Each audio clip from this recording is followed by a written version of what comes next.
Hi guys. So my hair is a mess. I'm tired also. Um but I thought that it would finally be time to post another video about my book because I recently posted one about restaurants. My eyes look red, they hurt, or they look like they're crying. My mom made food and I didn't know that oil could hurt your eyes so much, but I learned that today, so my eyes are a little out of it. But anyways, it's time for the book. Also, I had a comment recently where someone was thanking me because they wanted to read this book and they didn't, and I just have to say you're welcome to that person because I love reading, so I'll read any book I have for you guys or any book I'm willing to buy for you guys. But yeah, as long as you guys don't mind that I mess up when I'm reading and that I don't have a soothed voice, then I will read for you guys whenever you want when I'm not busy and stuff. But anyways, let's go ahead and start with the reading.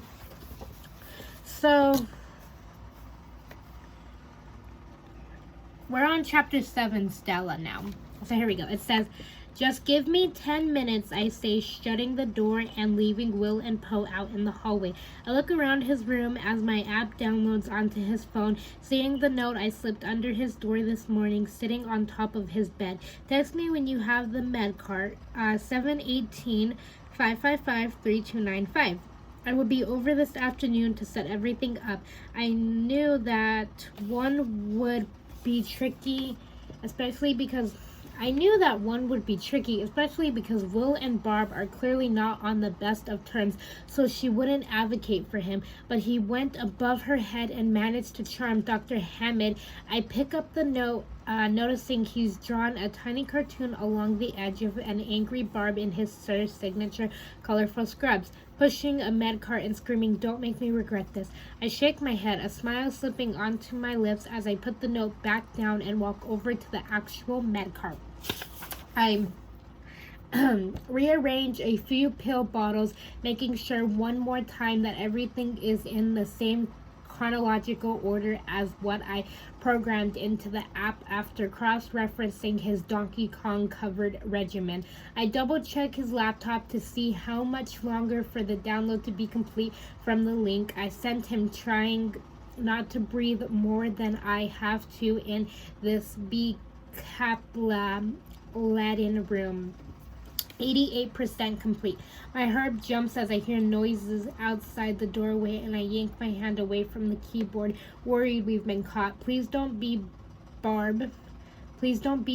She should be on her lunch break, but if she's back already getting a jump on her Monday afternoon rounds, she'll murder me. Will's footsteps echo back and forth in front of the doorway, and I tiptoed to the door, almost pressing my ear up against it, but I'm relieved to hear only the two of their voices. You wiped everything down, right? Poe says. Of course I did, twice just to be safe. Will shots back. I mean, clearly this wasn't my idea, you know. I adjust the isolation gone over the top of my disposable scrubs and yank open the door, squinting at them through my goggles. Poe spins around on his skateboard to face me. Man, Stella, did I tell you how fine you look today? He and Will break out into laughter for the third time over my makeshift hazmat suit. I glare at them before glancing down the hallway. Still clear, he pushes off on his skateboard and slowly rows past the nurse's station, peering over the desk. He shoots a thumbs up in my direction. Just hurry up. I'm almost done, I say, ducking back into the room and closing the door. I eye the med cart, breathing a sigh of contentment over how maliciously organized it is. But then I see the desk his laptop is sitting on, which is so not. I march over and grab a handful of colored pencils, putting them safely back in the pencil holder they belong in. I straighten up the magazines and sketchbooks, making sure they are in order by size, and as I do, a piece of paper falls out. It's a cartoon boy who looks a lot like Will, holding a pair of balloons and forcing air into deflated-looking lungs. His face red from the effort. I grin, reading the caption under it. Just breathe. It's really good. Reaching out, I gently trace Will's lungs like I do with Abby's drawing. My gloved fingertips land on the small carton of Will's sharp jawline, his unruly hair, his blue eyes, and the same burgundy sweatshirt he was wearing on the roof. All that's missing is that smile. I look up at the wall, noticing he has an old cartoon hung up right above his bed. Grabbing a track from a small jar, I hang his carton on the wall below it. The laptop dings and I blink, quickly pulling my hand away. Upload complete. I spin around, walking to his desk and unplugging his phone. Scooping everything up, I pull open the door and hold out the phone to the non-carton Will. He stretches to take it from me, fixing his face mask with the other hand. I built an app for chronic illnesses, med card schedules. I shrug casually. It'll alert you when you need to take your pills or do a treat. You built an app like built it. He cuts me off, looking from the phone to me in surprise, his blue eyes wide. Newsflash, girls can code. His phone chirps and I see the animated pill bottle appear on his screen. Ivacur, 150 milligrams, I tell him. Damn, I already feel better. I raise my eyebrows at Will, who is giving me a look that's not mocking for once. He's impressed. Good, my app is so simple, even boys can figure it out. I snutter off, swaying my non-existent hips confidently, cheeks warm as I head straight to the public bathroom on the other side of the floor that no one uses. The light flicks on as I lock the door behind me. I rip off my gloves and grab some disinfectant wipes from a round bin by the door, scrubbing my hands down 3 times, exfoliating slowly. I rip everything I'm wearing off, the booties and the cap and the face mask and the scrubs and the gown. I shove them all into the bin, pushing them down and closing the lid before running to the sink. My skin is crawling like I can feel the bee caplet looking for a way to spill inside and eat away at me. Slip inside and eat away at me. I go to the sink and turn the handle, hot water pouring loudly out of the tap. I grip the smooth porcelain, looking at myself in the mirror, standing there in my bra and underwear, the handful of raised scars lining my chest and stomach from surgery after surgery, my ribs pushing through my skin when I breathe, the sharp angle of my collarbone made sharper by the dim lighting of the bathroom. The redness around my G-tube is worsening, an infection definitely starting to form. I'm too thin, too scared to. I meet my hazel eyes in the mirror. Why would Will want to draw me? His voice echoes in my head, calling me beautiful.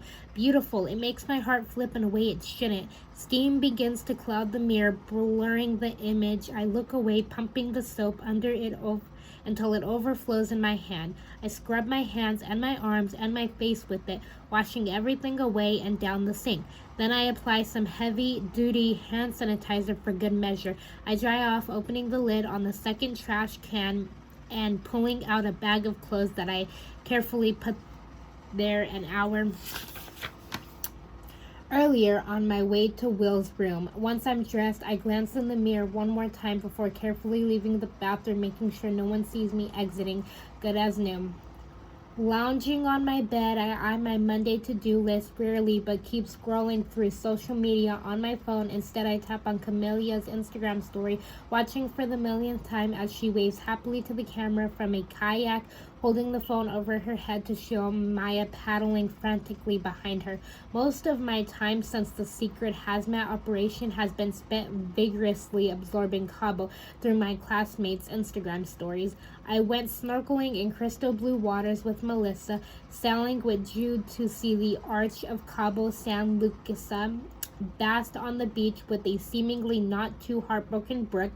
Just as I'm about to hit refresh, yet again there's a knock on my door and Barb pops her head in. She eyes my med cart for a second and I'm pretty sure I know what's coming. Have you been in Will's room? His setup looks awfully familiar.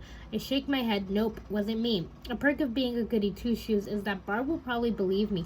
I'm relieved when my laptop dings with a FaceTime notification post picture popping up on the screen. I freeze before answering it, slightly willing him not to say anything about Will as I spin my laptop around. Look who just got back from lunch break. Luckily, his eyes immediately travel over to see Barb standing in the doorway and he holds back whatever comments he's about to make. Oh, hey, Barb. He clears his throat. Barb smiles at him as he starts rambling on about Pierre's flambeau with some kind of reduction. I watch as she slowly closes the door, my heart pounding in my ears until I hear the gentle click of the latch sliding into place. I exhale slowly as Poe gives me a look. Listen, I get what you're doing. It's nice. He looks right into my freaking soul as usual. But this thing with Will is it really the best idea? I mean, you of all people know better. I shrugged because he's right. I do know better, don't I?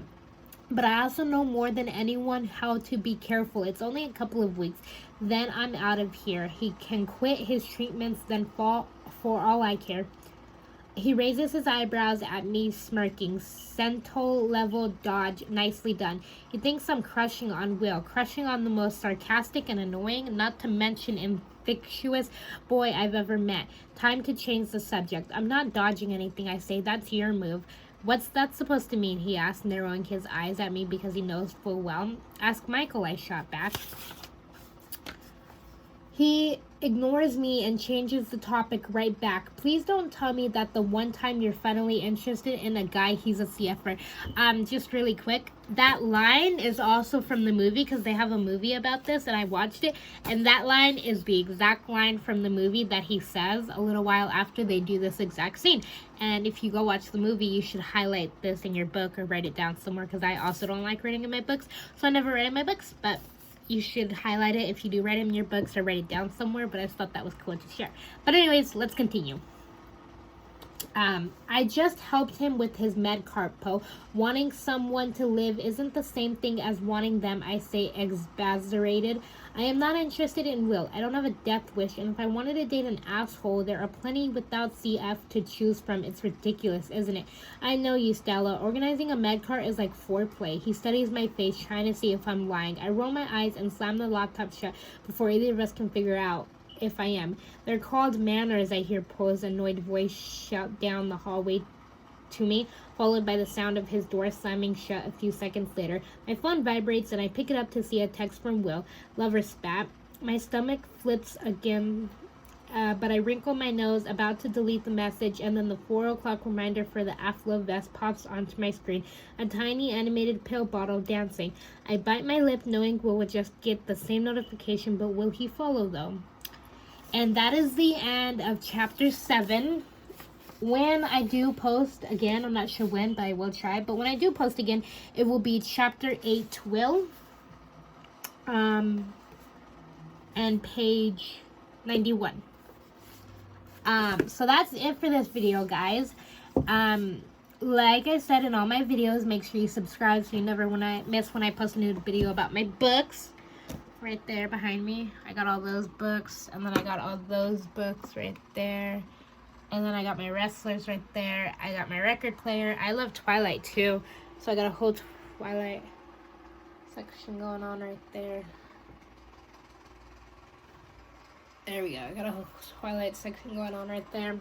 But yeah, let me know what else you guys want. Room tour, books, wrestlers, another audio book. Let me know, you guys. But anyways, make sure you guys subscribe so you never miss when I post a new video about my books, my wrestlers, my record player, a room tour, any of that you guys want, any of that you guys might miss. Make sure you subscribe and make sure you let me know in the comments what you guys would like me to post or to post more of. But yeah, make sure you subscribe. Turn on those post notifications so you never miss when I post a new video. Give this video a thumbs up if you liked it. Give it a thumbs down if you did not like it. And tell me what your guys' favorite part about Halloween is. It could be going out trick-or-treating with your family. It could be watching your little brother's trick-or-treat. It could be staying home with your family, watching movies, which I'm going to do tomorrow outside. I'm so excited for that. It could be staying at home by yourself watching movies. Going out with your Nana to watch movies. Going out with your Nana to trick-or-treat. Anything you guys like to do for Halloween that's your favorite and is like a family tradition, let me know. Until then, when I post a new video, I will see you guys next time until I post again. Bye!